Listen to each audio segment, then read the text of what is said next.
So what exactly does it take to reach 1,000 followers on Twitter or get 10,000 likes on your Facebook posts? Or I should ask, what exactly does it cost to reach 1,000 followers? In the age of social media and determining your influence by how many followers or friends you have, there's a growing market for those who wish to buy their influence. Yes, for a few bucks, you can buy followers on Twitter or likes on Facebook. In fact, during his presidential bid in 2012, most of Newt Gingrich's Twitter followers were fake, bought and paid for. And the U.S. State Department shelled out $630,000 between 2011 and this year for Facebook likes. Before Twitter, newspaper circulation or TV ratings numbers made it possible to quantify the readership and reach of a particular news organization.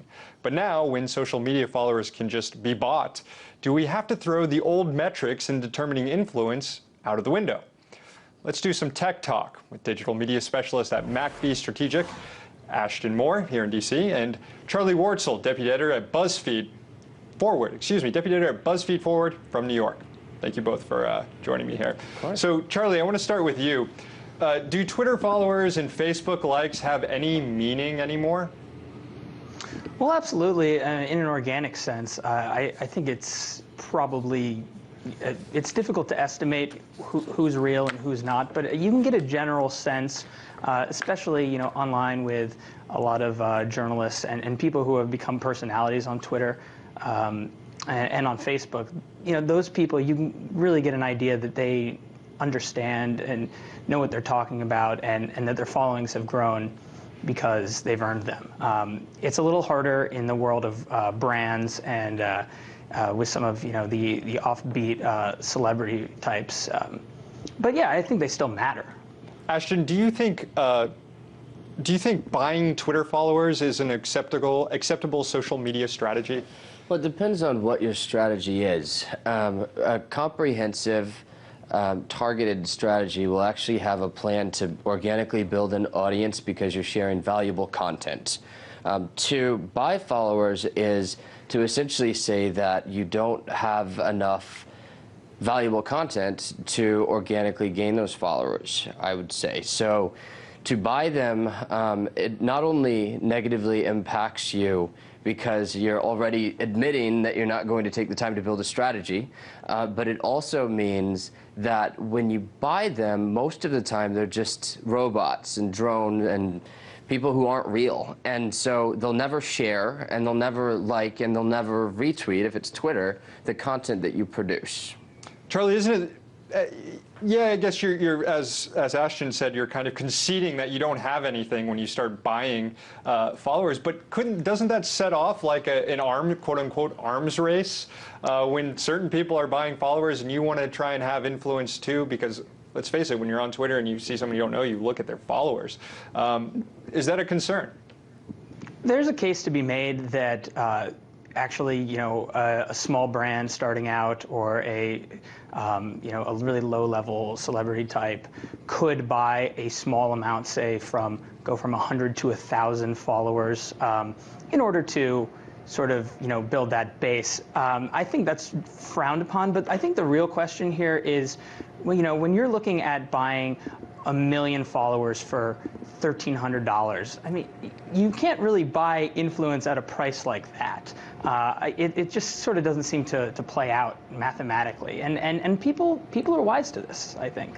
Ashton, moving forward, how are we supposed to determine the reach and influence of individuals? I mean, if you think of Twitter, each individual person is almost a journalistic entity out there trying to get their message across or whatever they're trying to do on Twitter. How can we determine the reach and influence if there's so many bots floating around with people here? That's a great question. And when you're determining, like if you asked me, if you said, look at this account, are they fake? Are they real?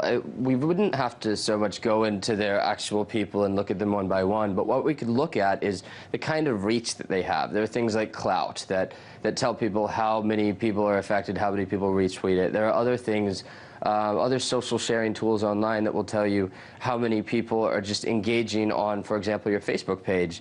And so a quick and easy way to do it would be to say, does this person have 1 million followers? If yes, then is the person getting commentary? Are they getting feedback? Are they getting input? Are people sharing their message and their brand? And if the answer is no, then it's a quick and easy way to make an educated guess that those million followers may have been bought.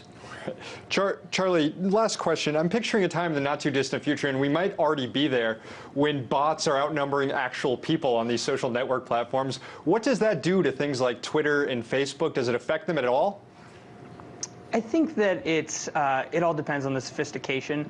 There are accounts, they're not necessarily bots. I mean, some bots do retweet and like and things like that. But you know, in general, I think that people figure this out, and you can look at an account that only retweets, you know, a certain person or a certain publication. It's very obvious. Digital media specialist Ashton Moore and Charlie Wartzel, deputy editor at BuzzFeed Forward. Thank you both. Thanks. What up, y'all? King JB here. I know y'all just saw this shit. I'm gonna elaborate just a little bit on this. I ain't gonna talk too long on this one. Number one,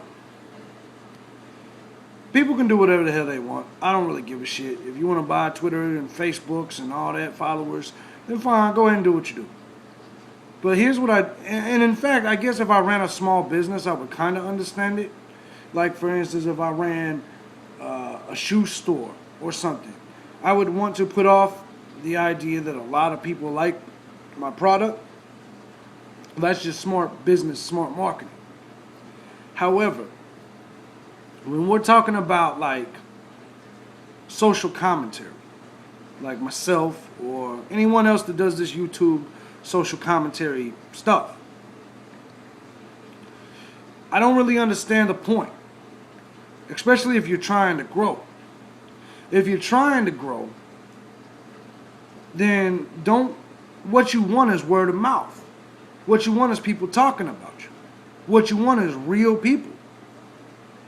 Because no matter what your Twitter or Facebook says, if only 50 people know who you are, then it doesn't really matter. You're not getting the shit done. Could you fool some companies into maybe sponsoring you? Probably. I guess that is possible. But at the same time, I gotta say this, man. Just like with anything else that you do, that you cheat to do, steroids, anything else, you get caught. You get caught. People will eventually call you out. And there's no reason. That's why I don't like people that lie about their lifestyles, or people that lie about anything. I don't really understand it. You will get caught. It's just the way it goes, man. And so the reason I say this, and the reason I'm putting this out here, is to show y'all, feel free to check into a lot of people, man. Because I bet you a lot of people's buying their shit. They want you to think that they're bigger than what they are. I don't know any names. I ain't gonna say no names because I haven't caught nobody. I haven't seen nobody. Everybody that I fuck with, that I watch, I believe that all of their followers are real. Tommy Sotomayor, the Hodge twins, trust me, because they get so much feedback, you can tell. In fact, if you watch some of them talk about other people that bought shit, they explain it very well. Because no matter how many likes you got, you can't get those people to share if they're robots. You can't get them people to talk about you. You can't get them people to talk and comment on your page. That's why I like the whole reach thing on Facebook. It kind of exposes the frauds. And obviously, if you live in Chicago or Florida, then all of your fans ain't gonna live in Egypt. You see what I'm saying? So I like the fact that they do all this. And but I just, to the people that do buy this shit, and it's just to make them look more famous than what they are, I have to say, why the fuck would you do that? I would rather have 100 serious followers than a million fake followers. Because out of them 100 serious followers, there may be 10 legit friends in there that I'd like to call a friend. I'd like to talk to on the phone. I'd like to call up or send an email with or have dinner with or something. Do you see what I'm saying? Fake followers, I translate this to kind of like school or real life. I call them imaginary friends. How lame would you feel if you was walking around saying shit? I mean, how lame do you think Manti Te'o feels? Or anybody, man, that says they have friends, creates names, creates people, and they're not real people. to me, that's as lame as it gets. You know what? You can look at me right now because I just got started over here with KOT Productions. And you can say, hey, you know what I'm saying, JB, you just got started. You don't have that many, you only have 10, 11, 20 subscribers. You only have so many views, 100 views. Your radio show only has 500 listens, you know, each show. And you're right. I only have 500 people listening to my radio show. I only got 20 YouTube subscribers. I only got 60 Twitter followers. But I've also been out the game. And at least I know that every motherfucker that follows me is legit. And even if they're here to troll me, they got something to say on some real shit. I can have a legitimate dialogue back and forth with them.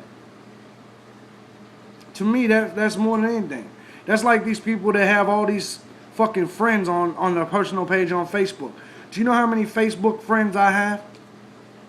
Seriously? 40. And I've had my Facebook page for years. You know why? I don't try to fill up the 5,000 friends. Not on my personal page. I don't want everybody seeing my goddamn vacation photos. You know what I'm saying?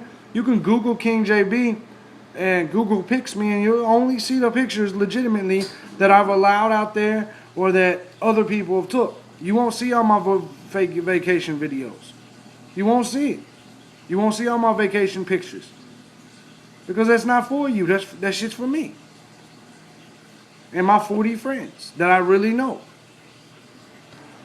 See what I'm saying? I think a lot of people really lame up with this shit. They want to be celebrities so bad, they will try to imitate. And what you don't understand, if you have 100 people that follow you, that is success. If you got 100 motherfuckers that seriously want to look at your videos, just 100. 100 people that sit there and say, yeah, I really give a fuck about what that motherfucker has to say. That matters. That means 100 people tuning in to check you out. 20 people, 30 people, 100, 10,000 people. Man, that's a lot of people. I guarantee you if you go on the bus and start talking, you won't get 10 people to listen to you there. You know what I'm saying? Try that shit in Walmart. Try to just go up there and just start talking. There ain't going to be 10 people that stop and listen to you or 10 people that ask you to talk. I get people that want me to make videos on certain shit. Send me emails. Hey, will you talk about this?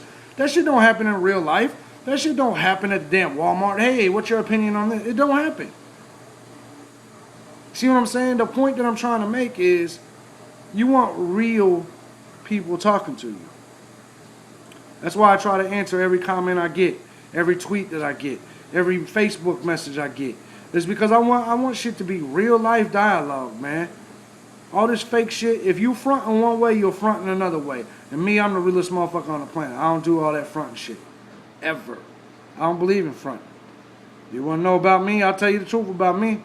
I'm an open book. Unless it's something that can get me locked up. Then I'm closed book like a motherfucker. But I'm just keeping it real. I'm an open book. Whatever you want to know, you can know. Would you like to know about how my staph infection on my ass is doing? Would you like to know? I'll tell you. See my point? It doesn't matter. Because even if you're sitting at your computer right now like, ugh. Motherfuckers get staph infections.